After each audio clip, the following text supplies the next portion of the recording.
Morning.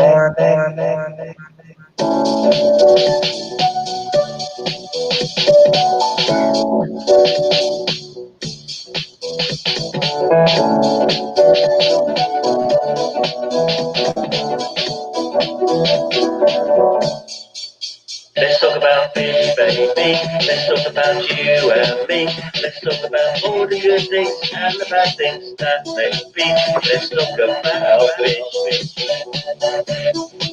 Let's talk about fish.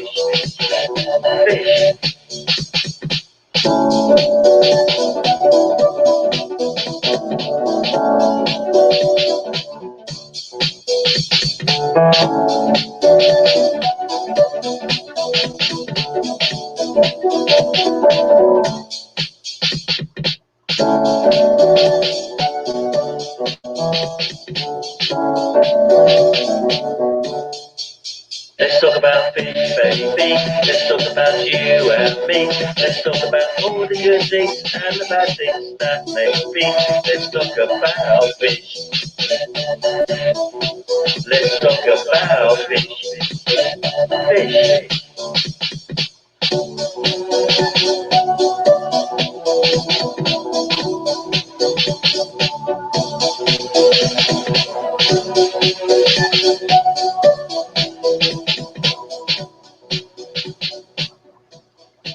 Well, hello. How's everybody doing this morning? Delightful to see you all. Delightful to be here with you. We've done a slight name change.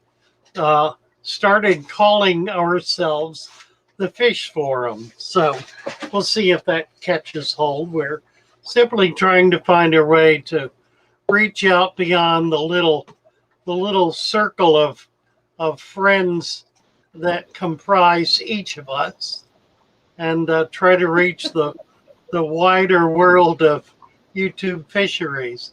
Hi, Joey. Good morning. Good morning, Father Fish. Good morning, everyone at Joel. Hope Yes, everybody's doing well today. delightful to be here with everybody. Yeah. We're going to move into some hellos this morning. Yeah, let's do that by all And means. I would also like to mention that Fish and Tactics, right out of the gate with a super chat. Yes, Thank you. absolutely. Let's see if I can find that You again. are very supportive of this channel, and we He appreciate that. absolutely is, isn't he? Yep, right there. Not Thank only supportive in the chat, but I mean you are always super chatting, Father Fish, and that's awesome. Thank you. So, good morning, Fish. And I know I say it wrong, but that's the only way I can say it. But we love you. Karen, Brad's Hobbies is here. Freaky Lady, and I believe that is Holly. Changed her Freaky Changed Fish her Lady name. She did, name. right. There's a lot of name changes this week, and I'm not even sure who Brad is, but I think that's a name change as well. So anyway, Roman's here, and Karuna Karen. I see Patrick Murphy, T. Montano, J Dog, Greg the Guppy Guy, Ms. Chevy Fish is here, Glassbox Fox, Stephanie is here. I think I said J Dog. Petraman, Joe's here. Reese, hello. Joshua Miller, hello. The Bird Dude, good morning, Patrick. And Mermaid's Chorus is back. Thanks for coming in. Jenny Land, David Fellows, Waterculture's here. Bruiser, CB, One Fishy Dude, James Handy. Do you see anybody I missed? Father Fish? Man, you got them all, I guess. I think I got them all. Three I hope down I to we never James Handy says I'm still me. Okay, awesome, James. Can I still be Joey? Really? I can't change my farm name. I'm kind of linked into the farm name because it encompasses everything, our horses and everything. So sticking with Hattrick Farm. It's not fishy, but that's what it is. Oh, good morning, Chris Trapp and Paul C. Good morning. So, I don't think any questions. Oh, yes, thank you, David. David's mentioning the thumbs up. If everybody could hit that like button. We would See. love that. We've got 33 watching and 25. Yes, James, I will be me. I run around. You know how Joey's the king of DIY. So sometimes I'll be like, maybe I could just be Joey, the queen of. I feel like nothing. I'm like, Well, that's how I run around feeling sometimes. I'm like, you are the queen of all you survey. oh, thank you. Oh man, how you doing with your allergies? Because I feel like even though nothing's really out, every couple days I'm like, oh, I'm watery this morning. Well, Fish and you know, tank. Really? You look, just super chatted us again. You're so I awesome. know. Thank I'm you just so trying much. to get there. It is right there. Trying to Thank get you. to it. You're bringing me to tears. Yeah. Well, I'm rubbing my eyes. See there? Yeah, I know. That's why I just try to dab because you start rubbing and it's like, yeah. Yeah, it Mhm. gets it. Good morning, Alex Ian. Knight's got a speeding ticket in the work truck. Reflects a good work ethic, he says. Well, there you go. I'm trying to get to that job. Yeah. Depends on whether you were on your way home or not. Oh, Alex. Good morning. That makes for an expensive day, right? Right. Sorry about that. Well, anyway, I've been talking as usual. Well, let's see. The Stephen asked me in Discord about the fish this morning, and I want to show you. Looks that good. Yeah, they are. They're great.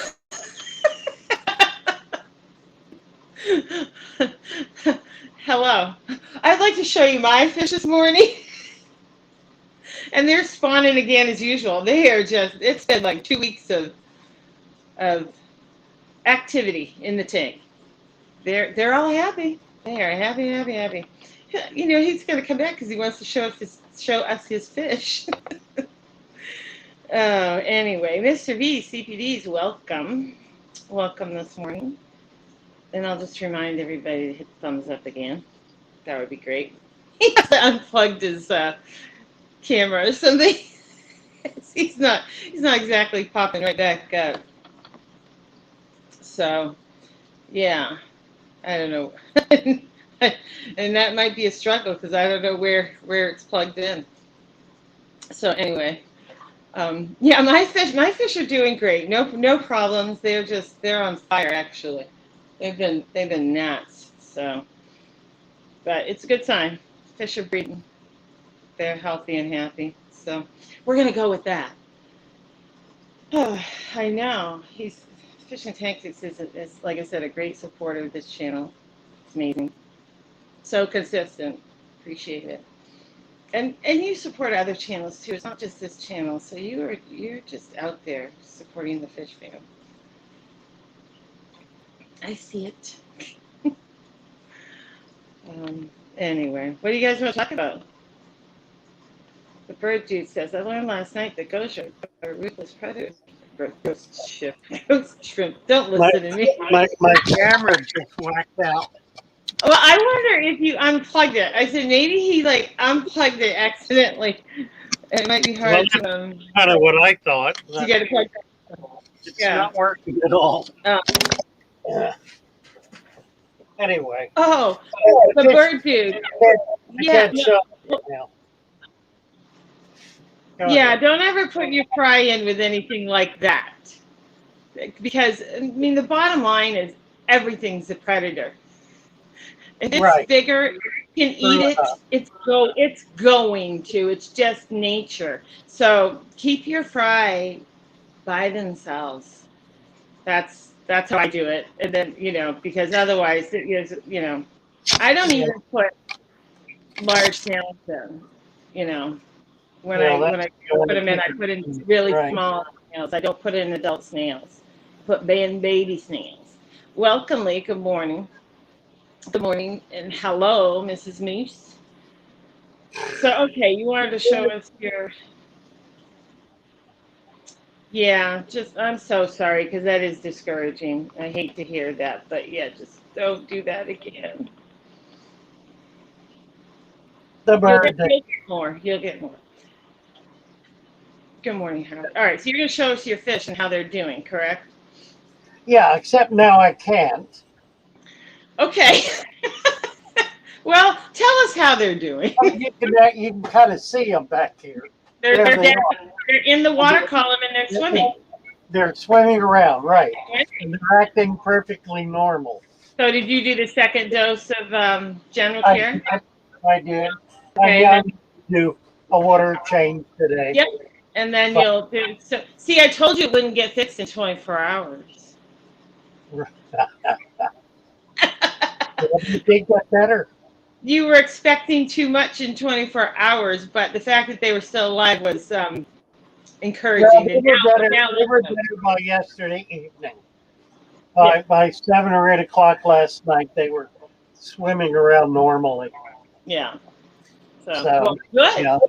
I'm glad to hear that. Good morning, Bates Genetics. Good morning. All right. What is But this? I can't see them swimming, so I know they're doing much better. Good morning. Not good morning. Hello, TJ. Friggle Aquatics. It's hard with all these words. Now, is Bird Dude talking about fancy baby goldfish fry? Yeah. Oh dear. Well, he put them in with the ghost shrimp, and of course, the ghost shrimp ate them. Oh yeah. Ghost shrimp are a voracious predator. I guess it's the best way to put it. They look so delicate. Right, and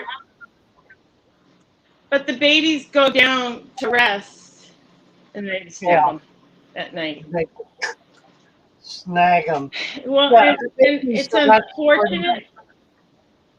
The babies are not smart enough to run away from anything. No, and I mean it's really unfortunate, but this is where I say we all learn, and you Well, won't do it again. You won't Trust do me, that we've again. all learned. We've Yeah. made so many mistakes. Yeah. You know. How many Well- things will we not do again? I will Right. not do again everything except what I've forgotten and what I haven't done yet. Right. I agree. Or sometimes we just try something knowing that it might not work, but you're just like, yeah, I want to try this, and hey, it is what it is. Oh, that's my right. Human nature, right? That's my middle name. Good morning, Mr. Spoon. Good morning. But the good thing about most fish is if they're healthy and they're happy, they will spawn again. Right. So you will get to try again. It's like like I said, I've been watching these guys for 2 weeks, and they've just been on a lot of spawning over the 2 weeks. So you'll get another chance. You'll get another chance with some fry.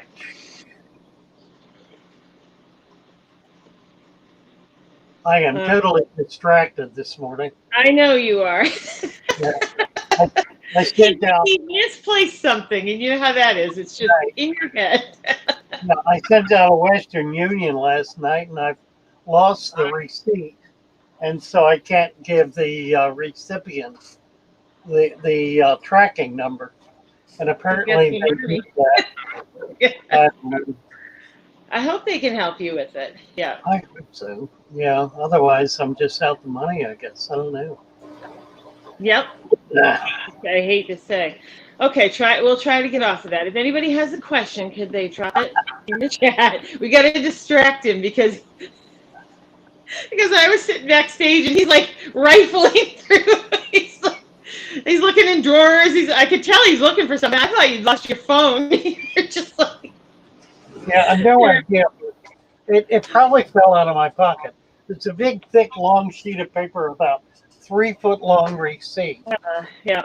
Huge, monstrous thing Yeah. that I obviously did not protect. So it's probably at Goodwill. I think I went there afterwards and bought clothes, and I probably lost it. I think I put it in my shirt pocket. And I had that monster shirt on yesterday. Oh, yeah. So if you bent over, the pocket would just, Would easily falling out. Yeah. Yeah. No.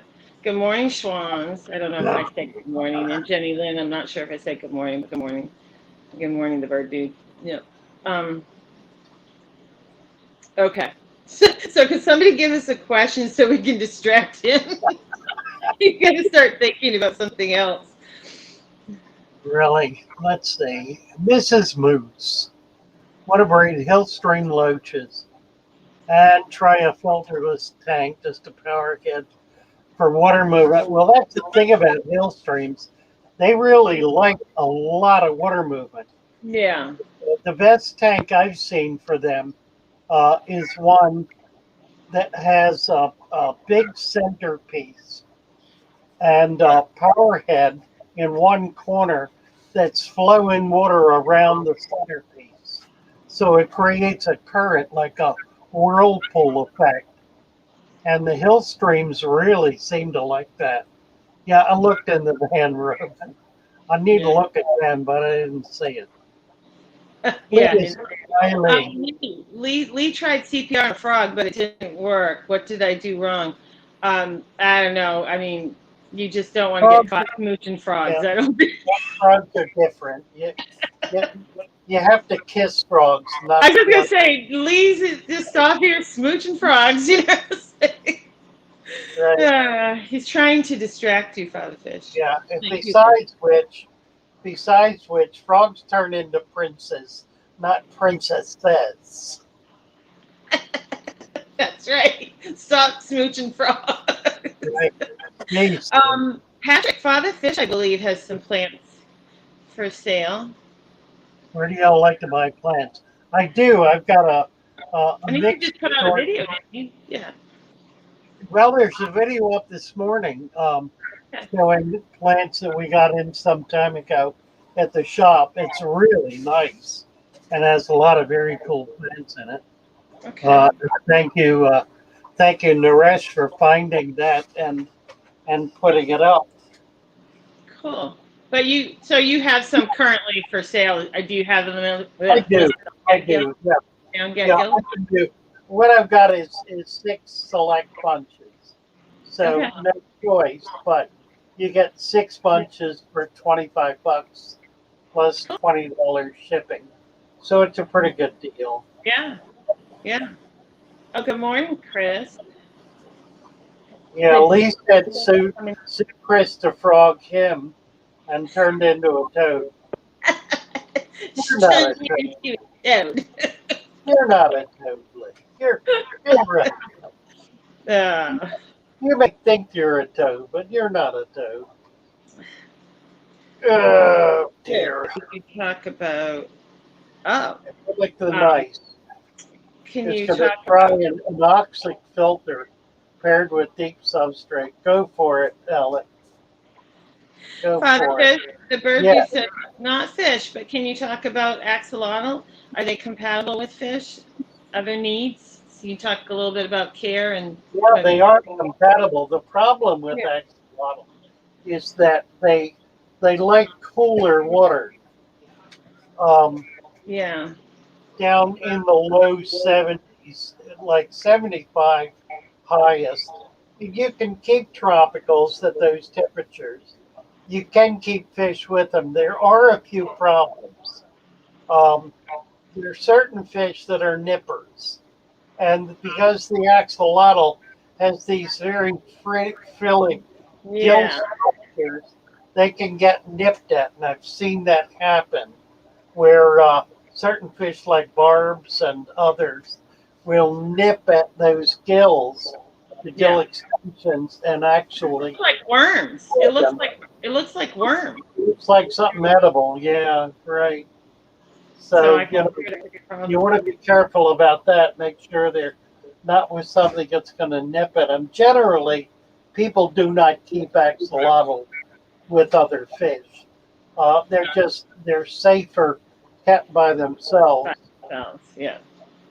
And it also allows you to keep the temperature a little lower, and just be more responsive to the needs of that animal. It's an example of something that's it's simple enough to keep, but exotic enough that it requires some special care and handling. So, the temperature is the big one, but also food. You need to feed them. You need to feed them insects. They do really well on worms. The bigger they are, the bigger the worm you can feed them. Um, I fed baby brine shrimp to babies. I've hatched them out and raised the young. They are you've got to keep them as young. You have to keep them separated by size because they're predators on each other. If you have a mixed size assortment, the little ones are going to get eaten. So you got to watch that. You also have to watch the water quality. They require pretty high water quality. They will not tolerate dirty water. They won't tolerate warm water.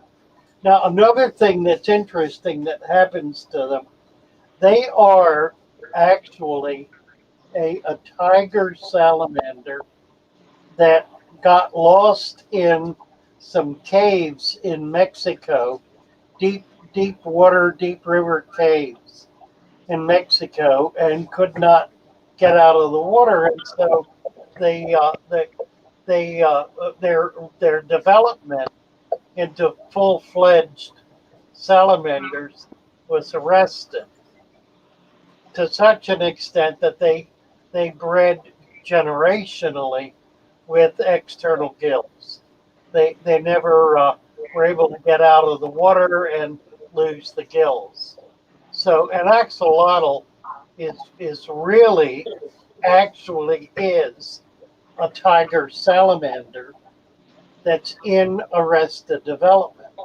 One of the things that we've noticed happening as they've been kept in captivity is that more and more of them, particularly as they are bred and raised up, more and more of them are emerging from the water and losing the gills. You will find, if you keep numbers of them, that some of them will lose their gills and will come up out of the water as full-blown tiger salamanders. So they're reversing that lineage that developed as a result of them being in an environment that did not allow them to come out. Now that they are able to come out of the water to the extent that they are, they're losing the gill. It's an absolutely fascinating study in environmental biology, and particularly in evolutionary biology, because it demonstrates that form of evolution um, and that form of evolution occurs generationally. It can occur very quickly, generation to generation. Darwin saw it in birds. He saw when on a given island, when the food source was larger in a given year, the birds' beaks were bigger in that year. The birds born in that year had bigger beaks.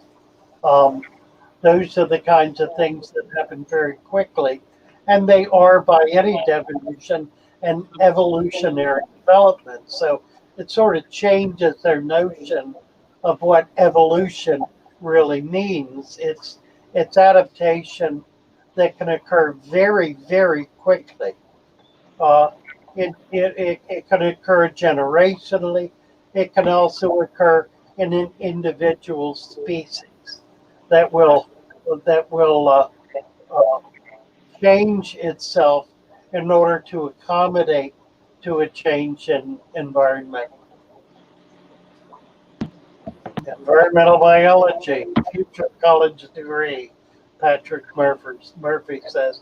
Yeah, it's a fascinating study, uh, and it's one that people who are distraught about um, environmental change are not paying attention to.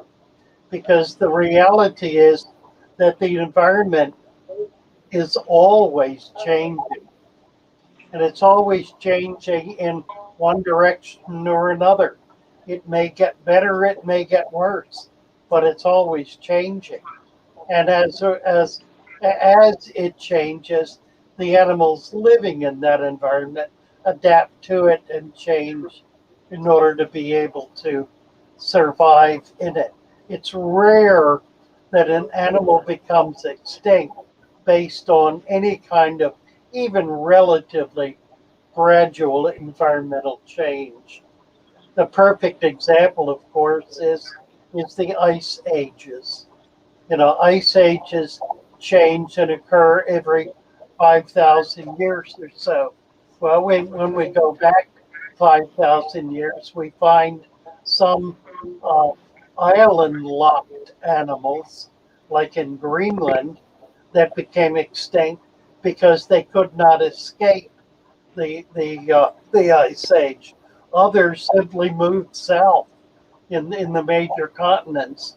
They moved south as a way of avoiding the ice and changed in order to meet the requirements of that new environment. So, Chevy Fish, Chris Stubbings, Pond, Garden and Fish Enthusiast. Yeah, I think anybody who has fish ought to have a pond. If it's at all possible, you need to have a pond. I'd say if it's possible. Not everybody can have it. Not always, but if it's at all possible, and it needs to be an outdoor pond, not an indoor pond. And the reason is that you need to see how ponds interact with the open environment. It's really remarkable. Fishing tank that just popped another $1.99. He's Oh, really? Oh, I thank think you so much. is that the third one? Yes, it's the third one today. Thank you so much. I just want to say hi to On the roll. other people. He's trying to inspire people. I know. Okay, Brad, you were Broadcast Solutions. Okay, I'll put that up here. And then we had a few other Oh, people. Brad was Broadcast Solutions. Yes, good morning, He Joan. was Broadcast Solutions. Okay, I got it now. And my About fish what? tank. Yeah, absolutely, Brad. Never built a self-standing one for my own house. Yeah. Hi. Ponds are remarkable. Yeah, go ahead, Joey. I'm just saying hi to you. Hi, Reese. And Gray Wolf is new here today, and they have a question. Would you like to address Yeah, that? yeah, Okay. yeah. It just says, what do you do for bottom dwellers not to disturb the sand? How do you feel about that? Or you want to talk about bottom dwellers disturbing sand? Your take on it? Bottom dwellers not to disturb the sand. Good Well, morning. generally, I'm not concerned about it. Right. And the reason is that bottom dwellers, such as cory cats, Plecostomus, Right. those sorts of things, they even earth eaters, they won't go down more than half an inch typically into the sand. So they're really not going to disturb more than the topmost layer. And if you've got 2 inches of cap, there are very few fish that are going to get into that.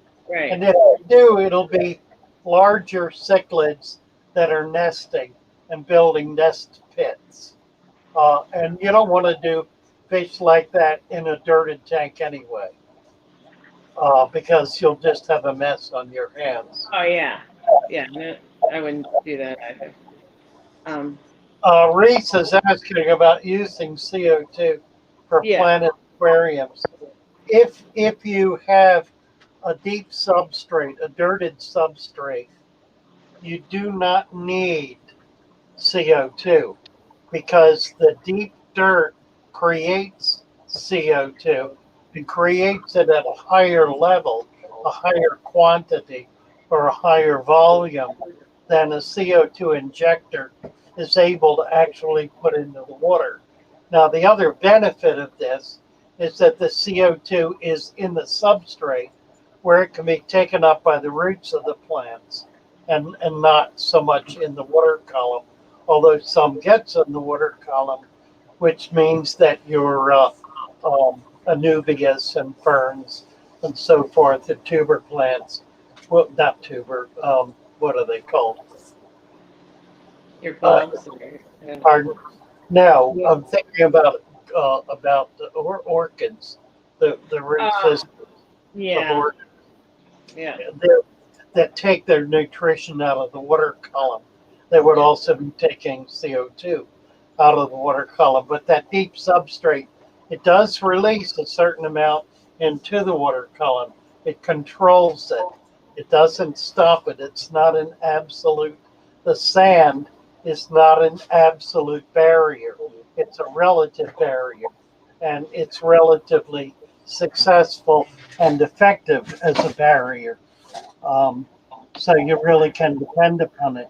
But generally speaking, if you have a deep substrate, you really do not need CO2.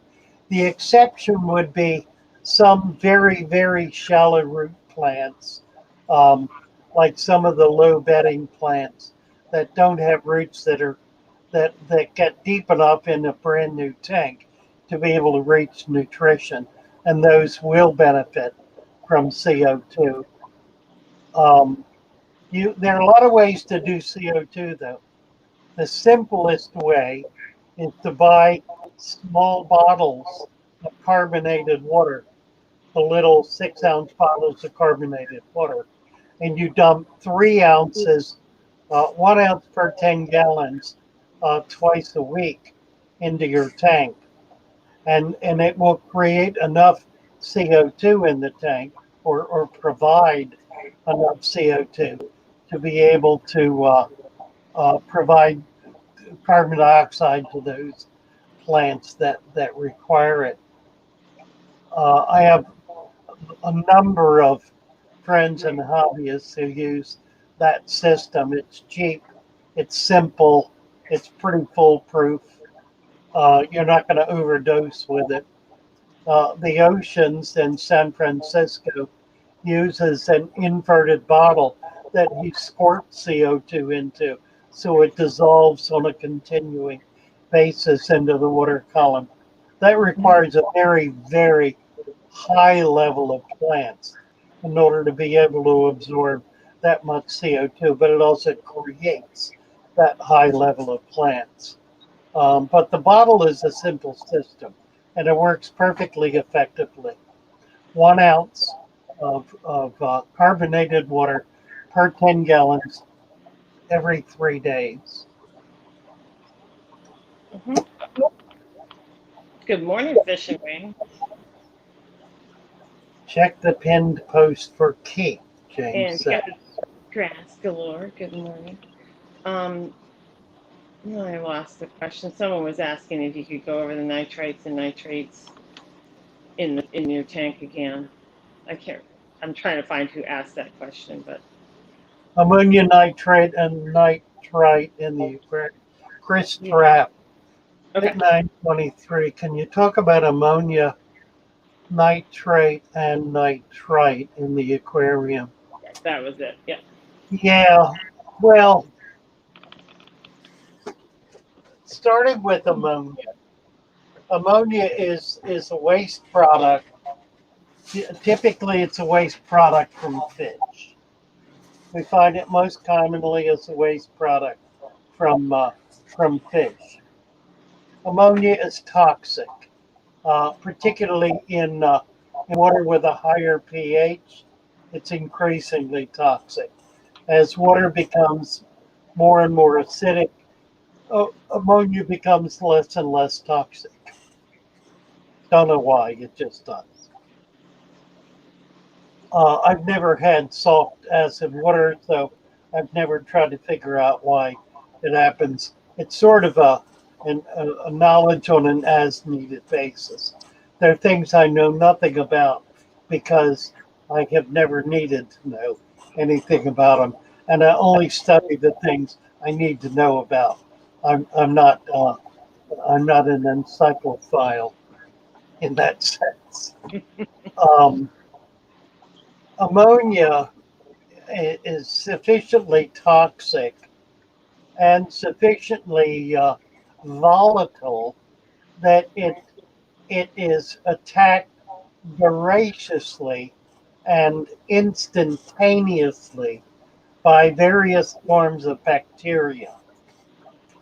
One form of which converts it, absorbs it, eats it, if you will, and converts it to nitrite, where it is again attacked by bacteria and converted to nitrate.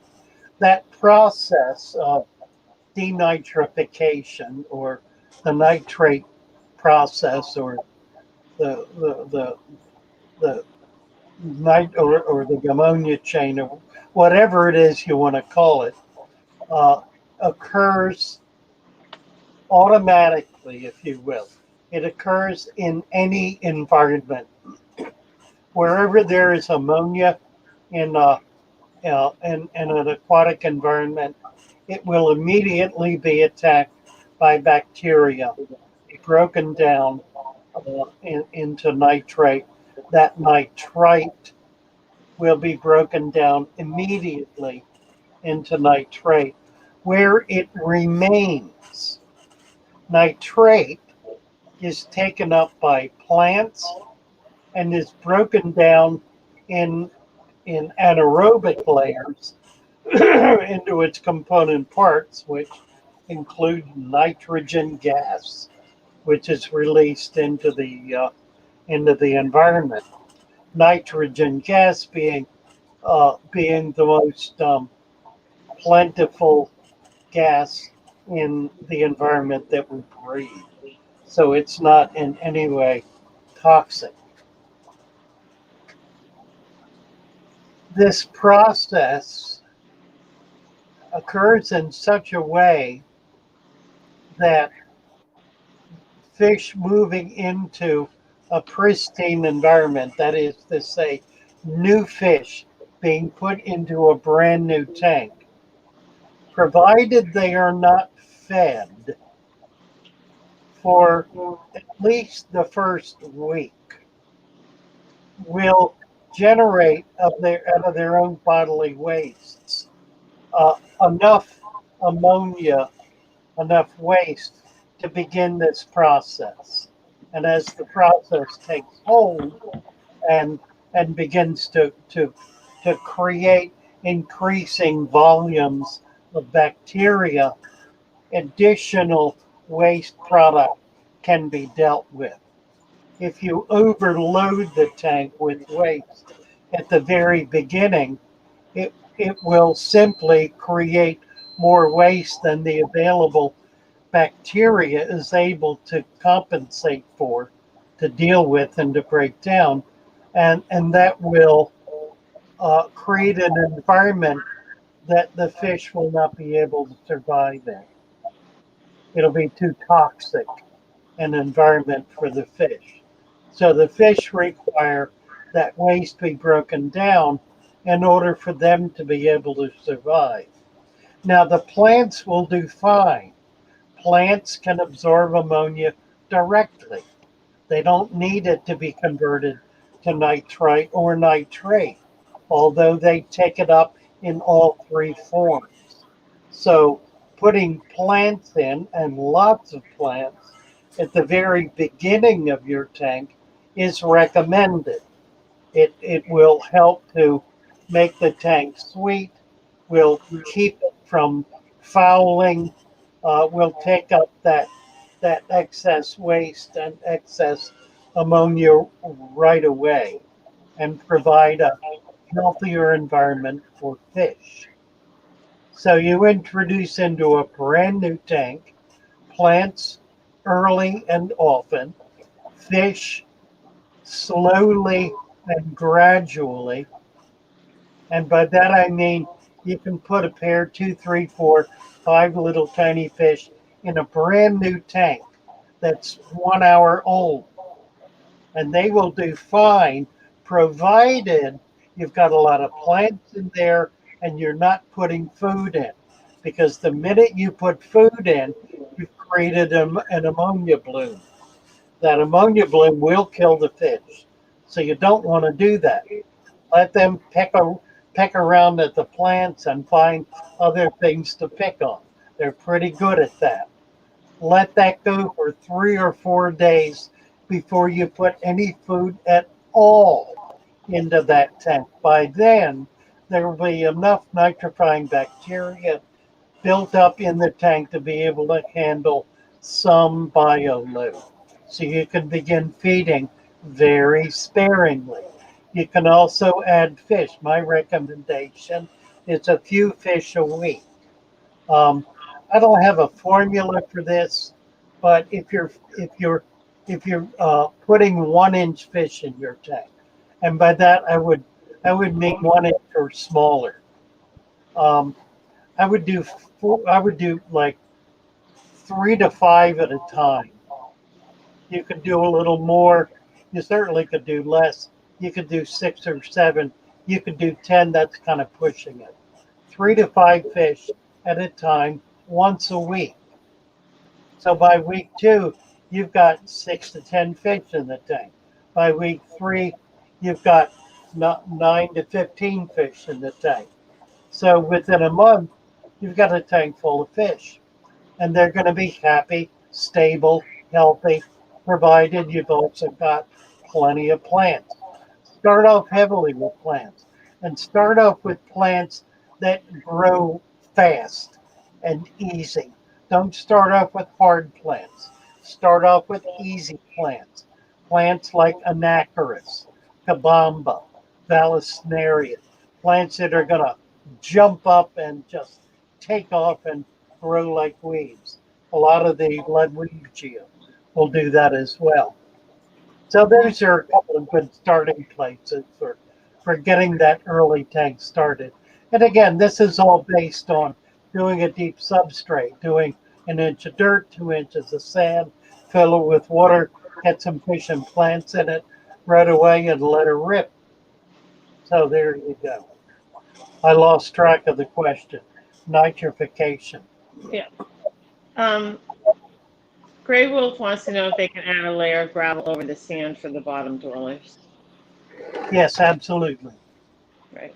Yeah, And then, in fact, if you do that, if you will do that somewhat heavily, um, you'll find that it really will help to keep things from getting stirred up. Uh, Even small rocks. If you've got geophagus, for example, now the geophagus are not diggers. They sift the top surface. They're not trying to go deep because there's nothing down there they want. They're looking for worms, algae, things that are right at the surface. So they're really looking to skim that surface and not go down deep. Mrs. Moose has an interesting question. What do you think of the siesta method, which is turning the lights off for a bit in the middle of the day to get CO2 back up? Um, Generally, that methodology is used to control algae. Um, it doesn't get the O2 back up. It may get CO2 up to some extent. I think its greatest value is as a way of breaking the growth cycle of algae. I think it can have the same effect though on plants and actually break their growth cycle. It's not the same as a cloudy day. In a cloudy day, there are still rays from the sun that are penetrating and reaching the plants. Turning off the lights is night.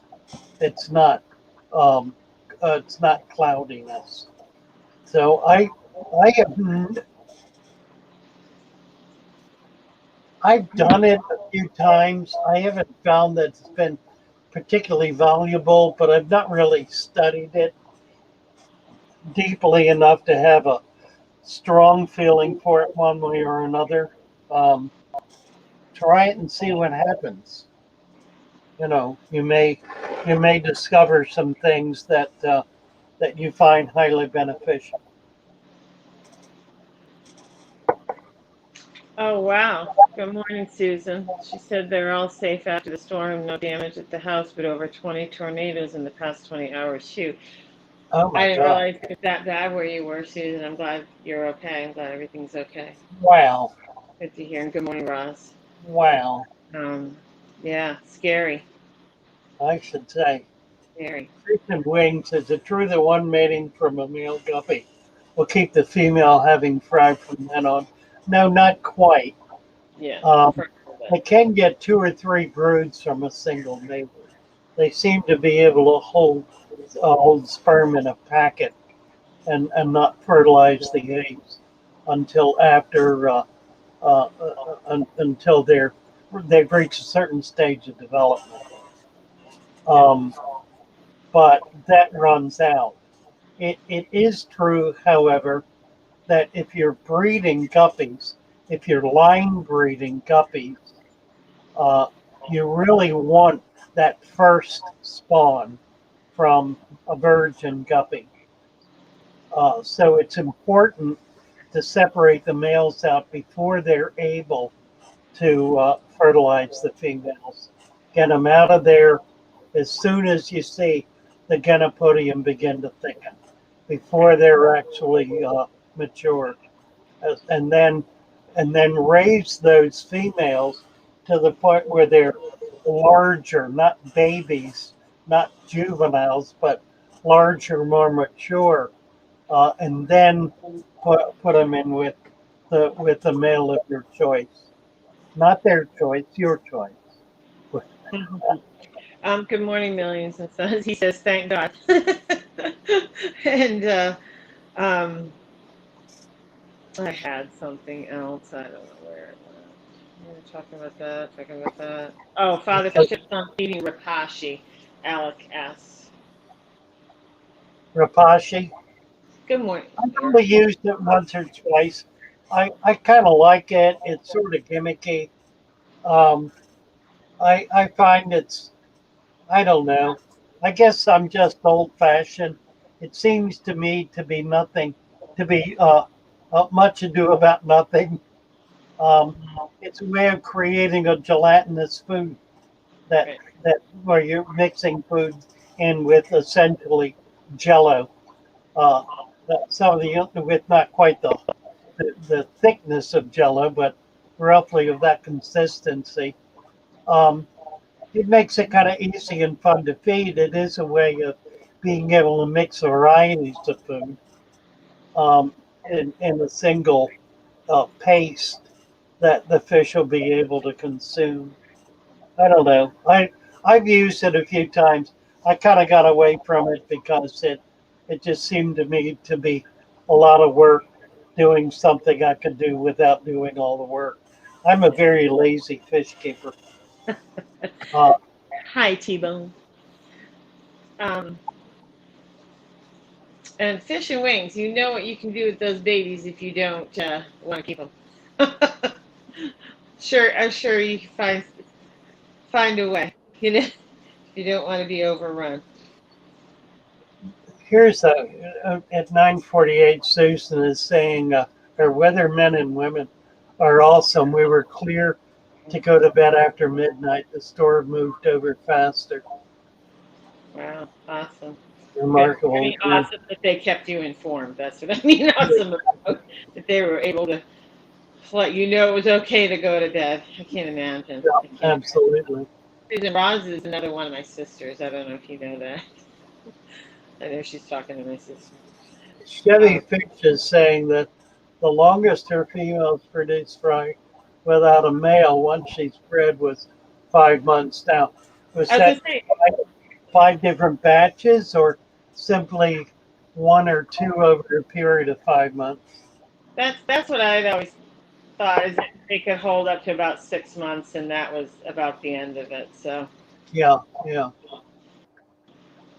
But very often by that time, the female's really not interested in breeding again and may well not uh, have more babies.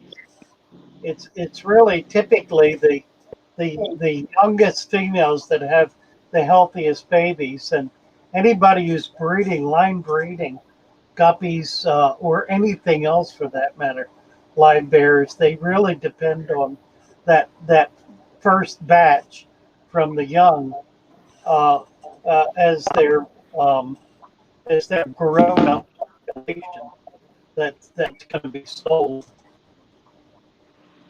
In fact, very often a farmer will, at the end of the season, he'll sell off his breeders, and you'll get these big, beautiful fish that are just huge and stunning and beautiful, and they'll live for a month or two and die because they're really And go. they're at the end of their cycle. Right.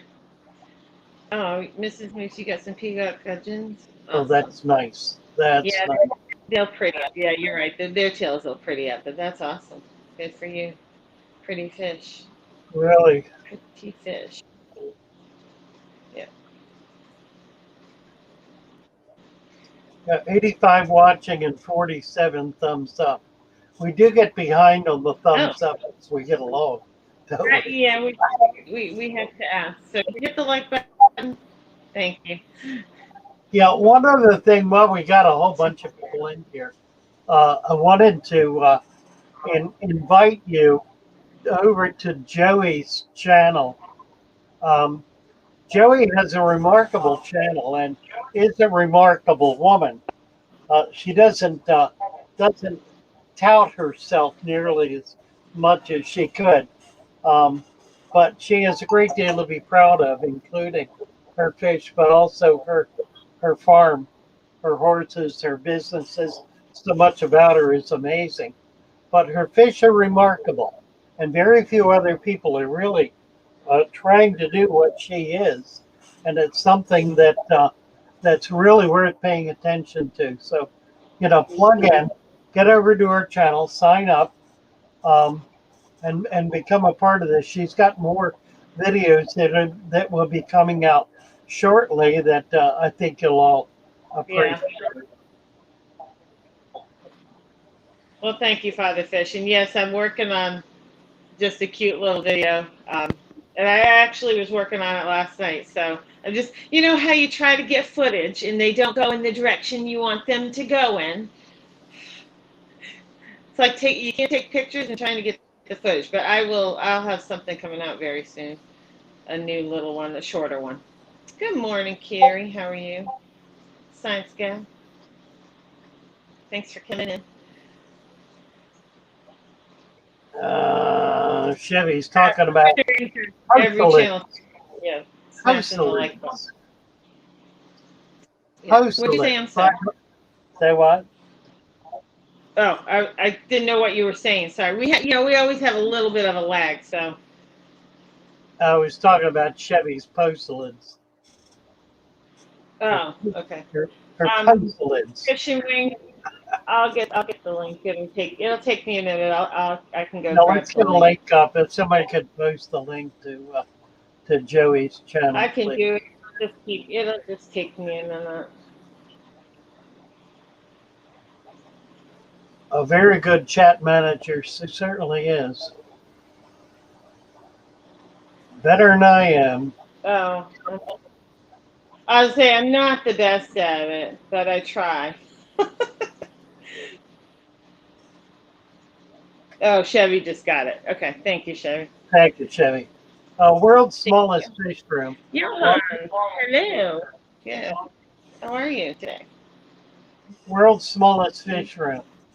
Well, 8 panda cories the other day, just 2 days after they suffer from fin rot. What to do?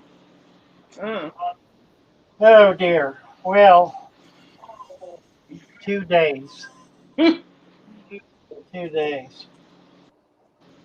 It may not have been your problem. How are the other fishing? Now, do you have anything else? Well, that's what I'm thinking. How are the other fish? Yeah. Do you see anything else Oh, going thank you, Chevy. Thank on?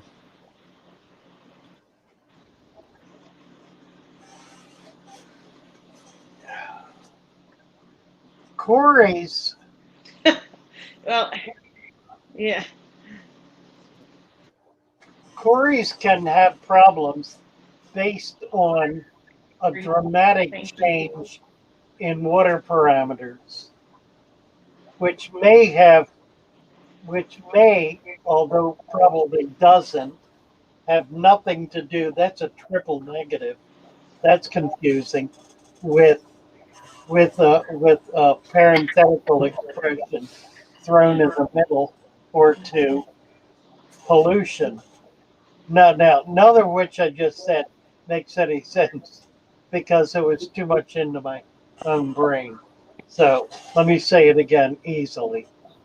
Um, Corey, problems with Corey may have nothing to do with your tank, may simply have to do with the difference between the water they've been in and the water they're going in. Although that is not typically the case, it does happen. More commonly, uh, a high level of bacteria in the water will cause fin rot. And that's what I would look at first. Try to figure out whether you've got excess food in there, excess nutrition, whether that water and the substrate really is clean and not filled with a lot of waste that's breaking down. Corys can be a problem. I've had tanks where I put Corys in, and every one of them die in a matter of a day. And other times they do miraculously well. Check the pH. See what the pH is. See if that's an issue. What they've come out of and what they're going into. You typically want Corys in neutral to alkaline water, 7 to 7.5. They will do all right in 6.5 to 7.0, but you may need to adjust to that. See what they're coming out of and check what they're going into. Beyond that, don't try to feed them. Don't put food in there because it'll create an excess of nutrition. They will find food. They eat the waste of all the other fish. Well, Go ahead. yeah, I always feel in that situation a water change is a good idea. Yeah, absolutely. A partial water change. We're looking at something like that. Yeah, and Really siphon the bottom while you're at it. Good morning, Scorn. You don't need to pump the bottom. Just Yeah. run the siphon down close to the bottom so you get whatever waste Yeah. is. Anything that. Yep. Just pick up the loose stuff, but don't disturb your substrate. Right. And yes, my sister's shouting out Chevy Fish, and she's absolutely right. Yep. Chevy Right. is awesome. Let's share the written chat. You bet. And Chevy is remarkable at it. Well, not only is she good in the chat, for anybody that doesn't realize it, she's an amazing fish keeper. And knows that's right. just about everything. Yep. Chevy Fish is one of the top fish keepers in the country. Yeah. She is way up there, way up above where virtually every other fish tuber, big and little, are. She's way above me in her. Absolutely. Yeah, I would say absolutely, and pay attention to her suggestions in the chat. Good morning, Jess. And there are a lot of people in the chat that can help as well, and they do give good information every day, and they're always helping, back up and answer questions and give ideas. Excuse me, as well. So that's why this is great. It's a great resource. I mean, on top of what Father Fish gives you for information, you've got all these other great, fish keepers in here. And Joey for So, that matter. and we're all here Yeah, together. that's Well, why thanks. I really We're changed all it. here together. That's why I changed the name this morning to Forum, because we really are a forum. It's not just Joey and I up here. It's all of you besides.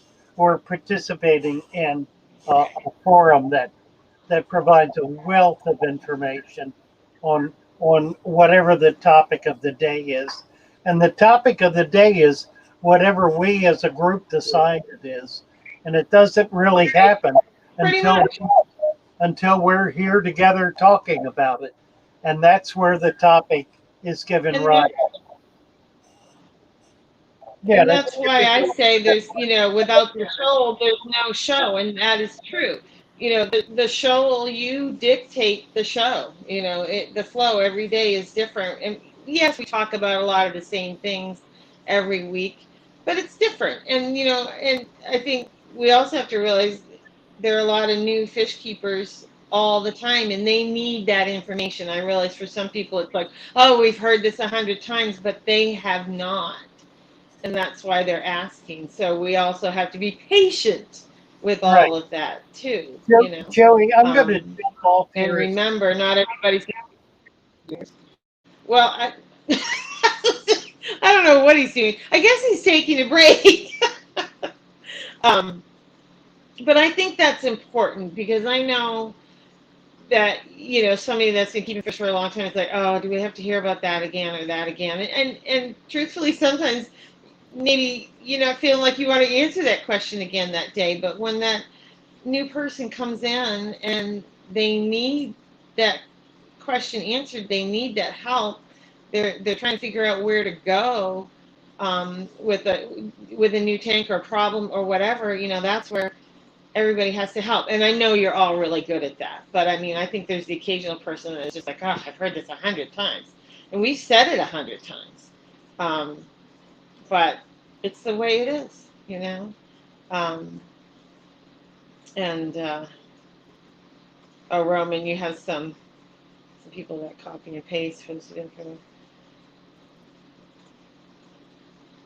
Okay, cool. I think Roman is saying that he's adding some links in for more information. I mean, I'm always open to more information, and I think, you hear things all the time. Like, I mean, just that little tip Father Fish gave today, about the CO2 in the, like, your club soda, I think is what he was talking about, club soda, that can help your plants. So that's interesting. And so those are the things, and everybody has good ideas. Good morning, Canisia Valley Cichlids. Good morning. Well, Donald, I only have two of my plants in the tank are plastic, and then two are live plants. But I use the bigger leaf Anubias, and they leave those alone. There's a couple plants that I could put in the thicker stem swords, and they would probably leave those alone.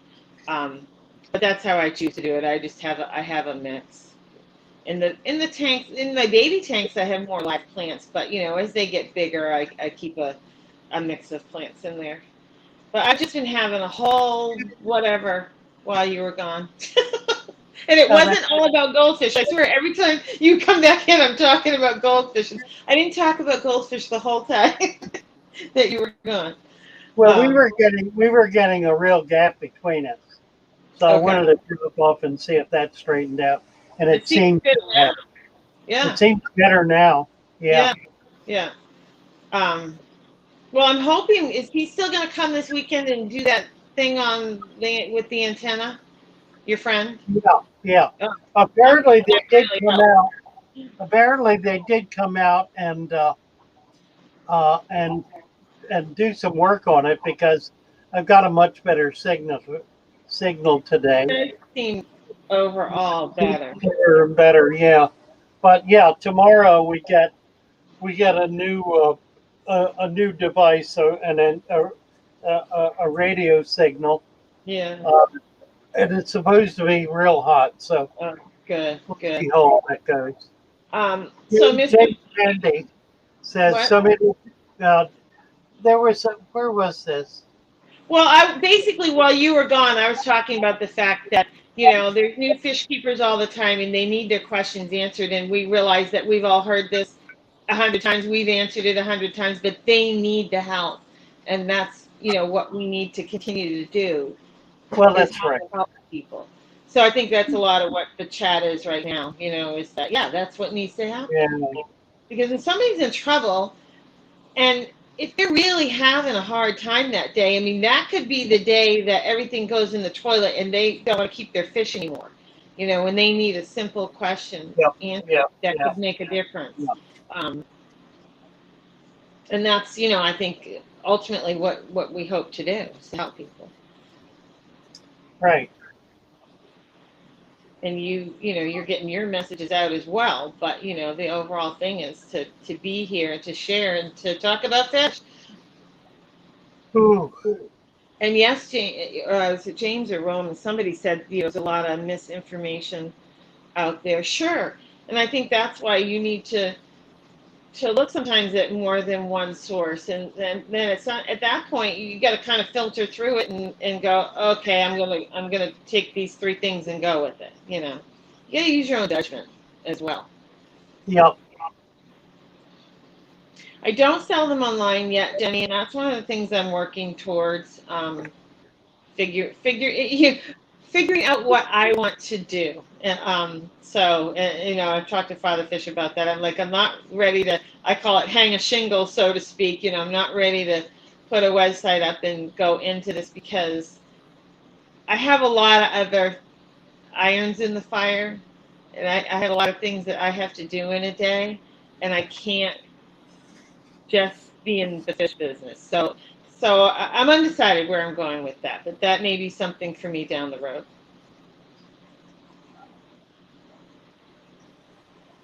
Ooh. Oh, what do we got? What do we have? Yeah, Guppy Grass Galore. Yeah, I used YouTube to learn about the fish hobby. Lots of junk. Yeah, sift through it. That's what I'm saying. Sift through it. You have to use your brain in this. Oh, that's I right. can tell you something, Father Fish can tell you something, Chevy Fish can tell you something, but really, you have to be able to filter through it and figure it out. Yeah. Don't stop using your brain. Don't just take everything somebody says as gospel. Because it might not work for you. Just because it works for me all day long doesn't mean it's going to work for you. Yeah, this is cute. Yeah. Canisteo Valley Cichlids is saying, I'm the geophagus of fish tube. Sift through a lot of channels. Yeah. I like that. That's funny. That's actually really cute. Really. Guppy Grass Galore. I question everything Father Fish says. LOL. Well, I think I know you're joking, but I really think I know Well, what I tell you. I know what I tell you comes from experience, and I feel yours is very much the same. Yeah. Sure, we can read and research as well, but there's nothing like hands-on. There's nothing like having owned a species and bred a species, and then when you talk about it, you really know. Oh, here we go. Von Jeton. Have a group of young yo-yos and some tiger barbs. Recently added another yo-yo, but he's way bigger than the rest and he's being very aggressive. Any ideas of how to calm him? Well, you're the fool that put a bully in with the babies. So you can either take him out or you can leave him in there and see what happens. He's not likely to kill anybody. He's just the dominant chaser. Yo-yos are on each other's case all the time. They are chasing each other all the time. They never stop. It's always one after the other, and you. They're just like, what are you doing? What are you doing? What are you doing? They're in your face, you know? So all you've got the biggest one, which is going to chase everybody, Yeah. but they're not likely to hurt each other. Yo-yos don't or loaches don't beat each other up. They just chase each other a lot. There are a Yeah. lot of fish that do that, Yeah, and it does look like you said, true aggression, when in fact but it's it's just really not. Yeah, it's their social hierarchy, I guess. I mean, it's what they do, you know? what they do. Yeah, it's not like it's not like a pecking order kind of Right. thing. Not to the extent that chickens do it to each other to kill the bottom of the rug. Yeah. They don't do that. Yeah. Um, it's interesting because your question really raises, or your concern raises an issue that a lot of particularly new fish keepers are troubled by, and that is what they perceive to be aggression in fish. And while fish are in fact aggressive animals, much of their behavior is not aggressive at all. It's like a bunch of little boys on the playground chasing each other. Once in a while somebody gets hurt, but more often than not, it's gleeful play. They're enjoying Right. themselves Right. and each other. And that's the way it is by and large. Obviously, there are exceptions. There are major and substantial exceptions. There are cases where you put a fish in a tank and within minutes it is under attack so severe that if it's not removed, it will die. And that does happen, and that happens with some regularity. So you have to understand it, but don't get panicky on the other side of that. Don't carry it uh, to the extreme of the little old ladies who come into my shop with a Molly that says they don't want their Molly anymore because he's too mean. I've never in my life seen a Molly beat up on another Molly, but they do chase each other. And Yeah. very often the chasing is nothing more than either mating behavior or simple following behavior. Right. I would say the courtship. Yeah. Yeah. Yeah, courtship, right, right. Um, J Dog has a good comment. He just says, please do not forget to like and comment. It will help grow the channel by making the YouTube algorithm suggest the channel to more people. And that is true. And as Yeah, you said, so that- yeah, hit the notification bell. That helps. I mean, everything every that little people thing, yeah. helps. And And while share, you're at it, can you hit the like button? Because I haven't checked on that. yeah, But anyway, click the share button too. Sharing, oh yeah, sharing gets what you're sharing out to a whole new group of people who have never seen it before. So that's a big deal as well. yeah. Kinesia Valley's making a good comment. High anxiety people don't need to keep Imbuna. That's true. Oh, You could Lord knows. try to match the fish that you keep to your mood or whatever. I mean, that's a good point. You don't want to keep a fish that brings out anxiety. Yeah, exactly. And there are those that do that. World's smallest fish room. Just tested the water in my Panda Cory tank. 6.5 according to my test strip, but 7.5 according to my pH test kit. Now, I assume that's the droplet. The draw. I would go with the draw answer, Um, right? the test strips are really not worth buying. They're really not.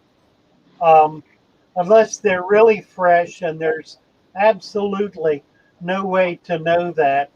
If they get the least bit of moisture, they're ruined and they will not give you an accurate test. Do not buy the strips. Buy the bottle and test with a bottle. That's a reagent that will be fine It'll be useful. It'll work for the next 10 years until you lose it in the bottom of a drawer. And even then, when you find it 20 years later, it'll still work, provided it hadn't dried out.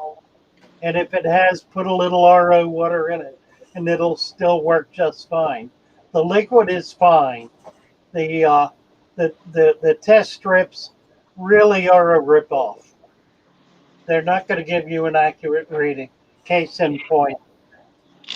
I don't like them. Good morning, Maple Street. Thanks for Brad coming. wants to know if you missed the pond talk. I don't think we really talk. You just said everyone should have one, but if you want to talk about it a little bit more, because I think he was interested in hearing about your Yeah, take I on really it. love ponds. I, Yeah. I now have 6 vats outdoors, which I have not had for ages, and I absolutely adore them. Um, it gives you a natural growth and a natural environment that you really cannot get in a fish tank in your house because you've got everything falling into it. You've got bugs falling around, laying eggs in it and falling in it.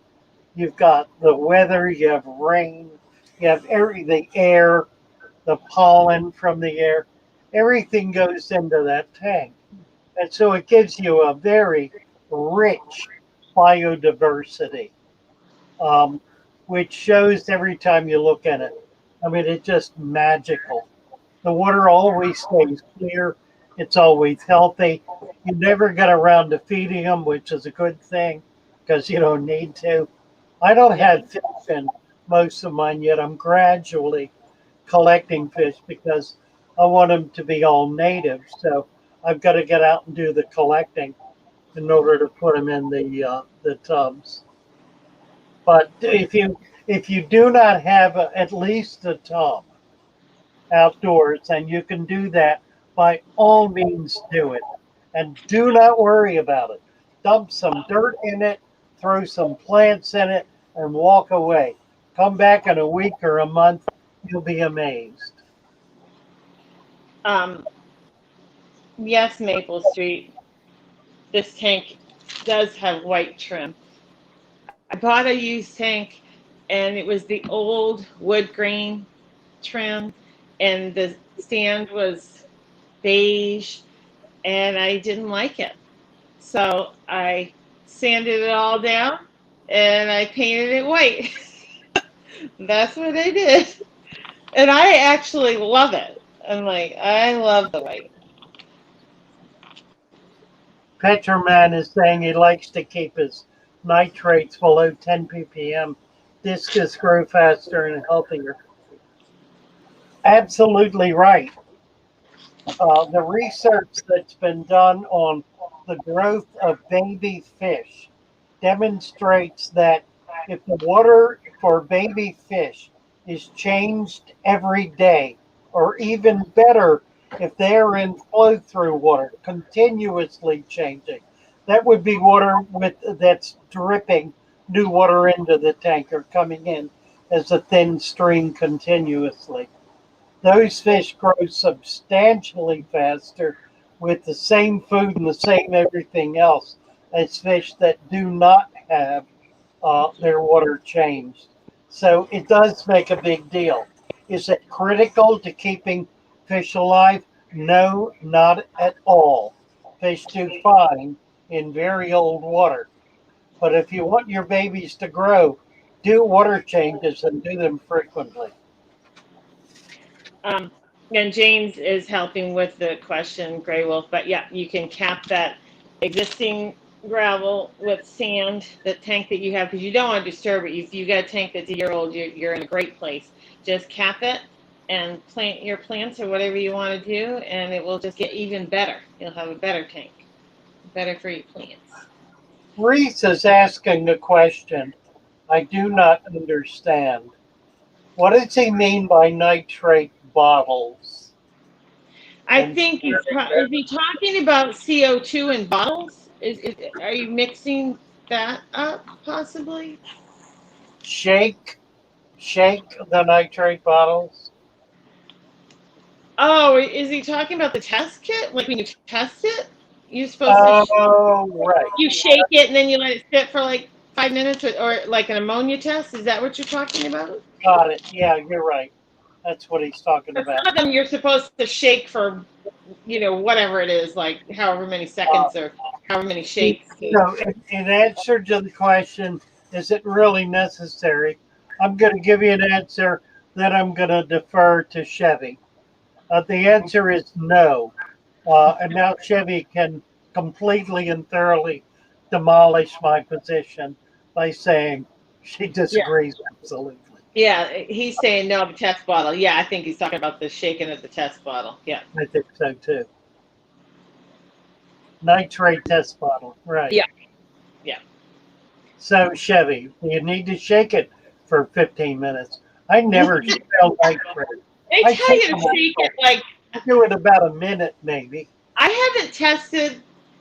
I'm horrible. Well, I just don't. I don't have any problems. I don't think I've pulled out a test kit in years. I I haven't don't tested test nitrate. for anything. I think I still have one under there. I'm not sure. So I'm not a big help. Right. I just walk around and look at my tanks and go, okay, I need to do this and this and this. I'm not good that way to help other people. Uh, Yeah, Jane says, Reese, I don't shake that long, just a minute or two. Zip and roll. Hello, Vipin. Yeah, and Vipin had a question, and I've got to look above. I think we lost it. Oh, they just said, which snail do you recommend in a natural aquarium? Snails. I really like neorites. Me too. Most people like mysteries. Mysteries are a really neat snail. The small ram's horns are always nice. If you find snails that are eating your plants, get them out. There are plenty of snails that do, but the Right. mysteries will not, the neorites will not, and the little ram horns generally will not. Pond snails will eat plants, and the big rams horn will eat plants. Apple snails will eat plants, and there are some others. Rabbit snails are magnificent. If you can get rabbit snails, they're big, clunky, beautiful, and perfect. A perfect aquarium snail. Gray wolf, what can I do to apply your system if I have store-bought aquarium substrate in my tank already for a year? Very simple, Gray wolf. Just add 2 inches of sand. That's all you need to do, and that will give you exactly what we're aiming for, because you've already got enriched substrate based on the waste that's been deposited over the year. So if you will cap that with sand, that will be as good as having a dirt layer with a sand cap. James says gray will top it with sand. That's right. Maple Street's asking you if you've ever collected, I don't know, Bella Salona pike livebearer down there. I know I pronounced that wrong, or Bella. It's at 1021. But these parentheses, he has the pike livebearer. Have you collected the pike livebearer down where you are, Fatherfish? Elasoma. Yes. Okay. Yes. Oh yeah, a lot of socks. Have I collected Bolana socks? I have it. There's a population of them north of us, up in north of Bradenton. Can't remember the name of the town. It won't come to me. That were released years ago out of a fish farm, and have propagated in local waters. That's funny. I can't think. Palmgate, no. Anyway, they're typically found in the Everglades. As my understanding is, they're not a native, but they've been in native waters for so long. They're treated as a native. They're an extremely aggressive fish. Very hard to keep them with each other, much less anybody else. But they're magnificent. They get 5 to 6 inches. It's a live bear. They have a big pike-like mouth. The females get huge and have 100 babies. They're really a pike live bear. They're called. They look like a pike, but they're a live bear, and they are. And I have collected them and I've kept them. I find them a little hard to keep because you have to keep them by themselves. So I'm just going to add that Petroman and Chevy are very concerned, and I think even James, they want people to follow the instructions on their test kits and do what they're told to do. Do it the right way. That's There the you advice go. they're giving. Do it right. Not like stirring pasta, she says. Oh, there's other things that made me laugh, but you know, get a chuckle out of those. Donald Drew says, "Scale it like a Polaroid. Hmm. Apples and oranges. Alex the nice." She's just referring to his comment, which made me laugh. Yeah. That's why I just sit over here sometimes and laugh. Well, there you go. Well, Father Fish tries to give a very, That's why we have he'll be the. giving, That's why he we gives a have very the. detailed answer, and I sit over here and laugh. See, if all these Oh, experts were up here on the screen telling you all this stuff, you'd get bored and indignant and would leave. I'm here for the humor. I'm here for the comedy hour. Really. And while we're at it, can you give us a thumbs up? Can you hit the like button, please, before you leave? Why are you whining? Anyway, All right, where are we? because you 10:27. tested. All right, Johannes, you tested 3 times. 7.5 is correct. Yes, I mean, ignore those strips. Just do the liquid test. Yeah, Ignore the strips. Throw this them is. out. Is it possible to have a community tank and have fries survive if you just leave it alone, or will they always be eaten? It depends entirely on a couple of things. Number one, the amount of plants and cover you have in there. If you've got a lot of stuff on the top that the babies can hide in, they'll have a better chance of making it. Also, having food for them. Um, the natural tank is not always going to have an adequate amount of food for baby fish. So you want to find a fine baby powder. Here's what I've been using. This is a Nutrigel. There we go. Nutrigel, Yeah. which is a super fine powder. And I just feed that powder. Okay.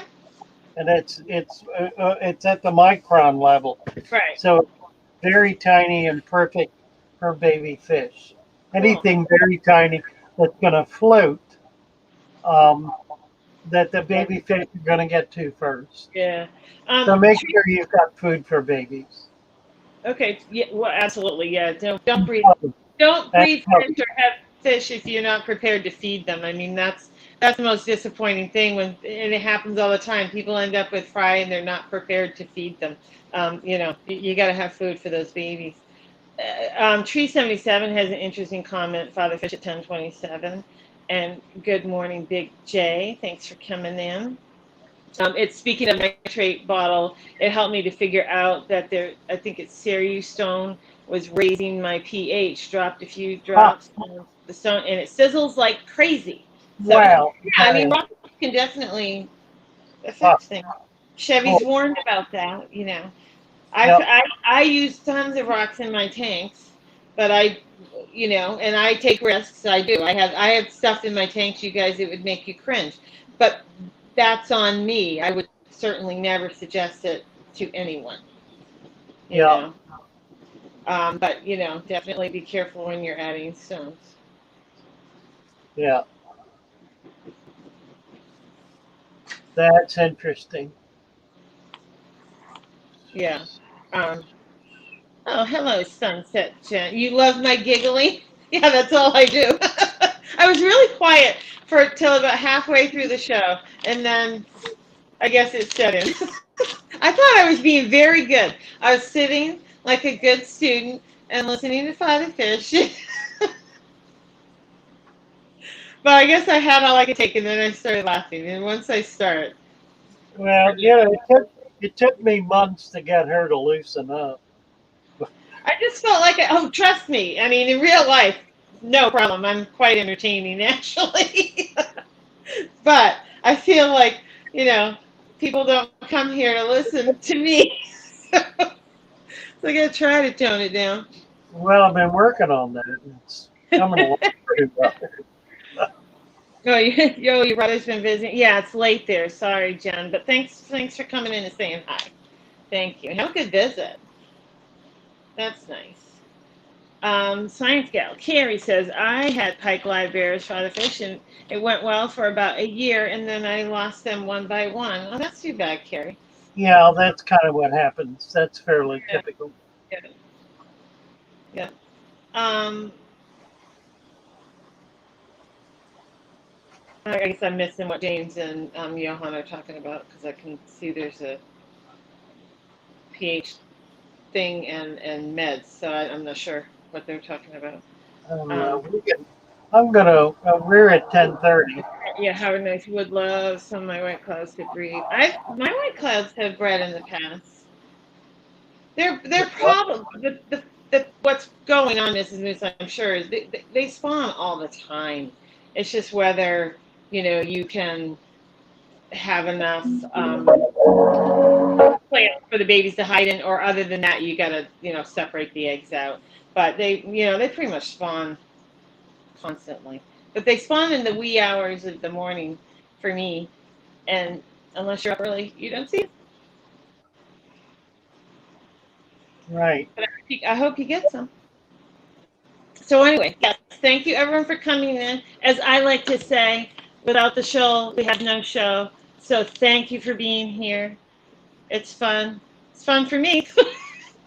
Thank you, Father Fish. And thank you, Fish. Thank you, Jenny. Thank you, Jenny. Thank you, J-Dog. Here's to the ones that we got. Thank you all for To being the here. wish you were here, but you're not. Cause it's The rest of this video. memories of everything we've Thank you been to through. Reg for this song. Toast to the ones in today. Toast to the ones that we lost on the way. Cause the drinks bring back all the memories. And the memories bring back Here she your. is. There's a time that I remember when I did not know no pain. When I believed in forever, everything would stay the same. Now my heart feel like December when somebody say your name. Cause I can't reach out to call you, but I know I will one day. Everybody hurts sometimes, everybody hurts someday. Yeah, yeah. Everything gon' be alright. Won't raise a glass and say, hey. Here's to the ones that we got. Cheers to the wish you were here, but you're not. Cause the drinks bring back all the memories of everything we've been through. Toast to the ones in today. Toast to the ones that we lost on the way. Cause the drinks bring back all the memories. And the memories bring back, memories bring.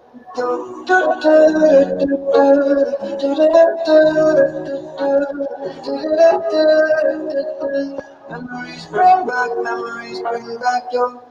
There's a time that I remember when I never felt so lost. And I felt like I've been there just about 40